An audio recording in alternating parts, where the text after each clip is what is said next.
Hi, welcome back to the Martina Saucedo Family History Channel.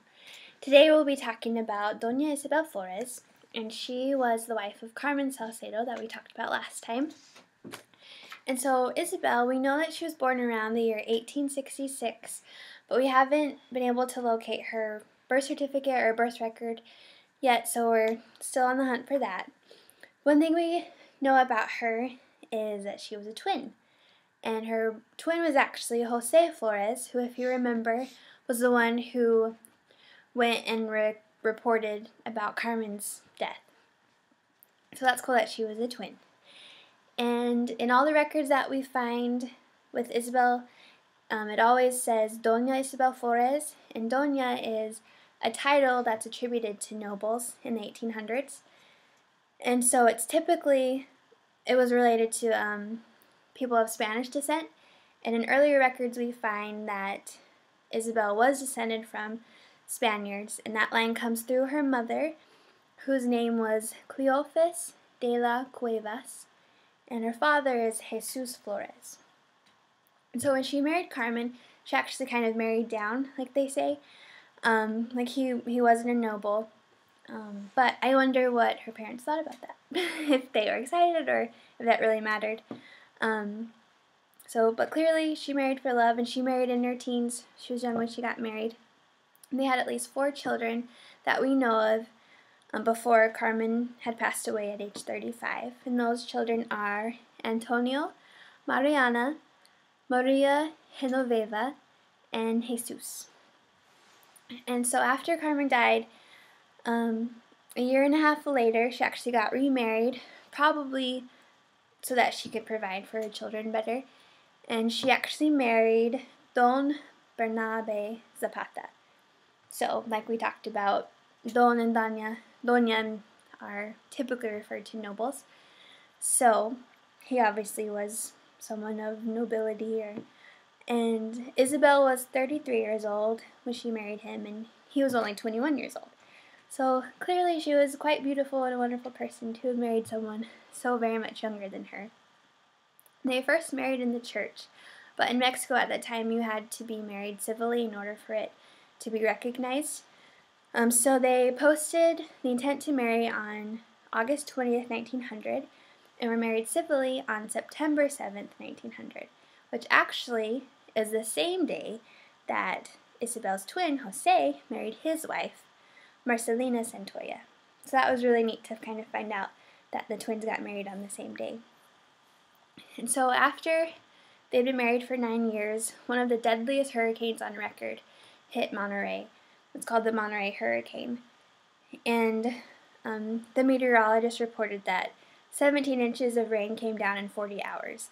So it was pretty intense, and the dam in Monterrey actually burst, so it flooded the town, and there were 20,000 people that were immediately homeless. And it did even worse damage to San Luisito. And some of the events are pretty horrific that happened during the hurricane, so I'm going to post a link to the site where you can find out more about the hurricane and what had happened, just so you can understand what Isabel and her family went through. But after the hurricane had passed, they didn't have any electricity for 4 days, and so they also didn't have any food or water. So all they were just given was a little handful of beans and some bread. So for 4 days. So they must have been pretty strong to survive that. But after 3 years, I guess they decided that they had enough of Monterrey, and maybe, we don't know if they lost their house or anything like that. But they decided to move to the United States. So Isabel is actually our immigrant ancestor, and she moves with her 2 sons, Antonio and Jesus, and they moved to San Antonio, Texas in the United States. And in the city directory that we found, which I'll also post a link to at the bottom so you can look at it, she's listed as Isabel Flores, and then in parentheses it says widow of Carmen Saucedo. So obviously Carmen Saucedo was the love of her life, and we actually don't know what happened to Don Bernabe Zapata.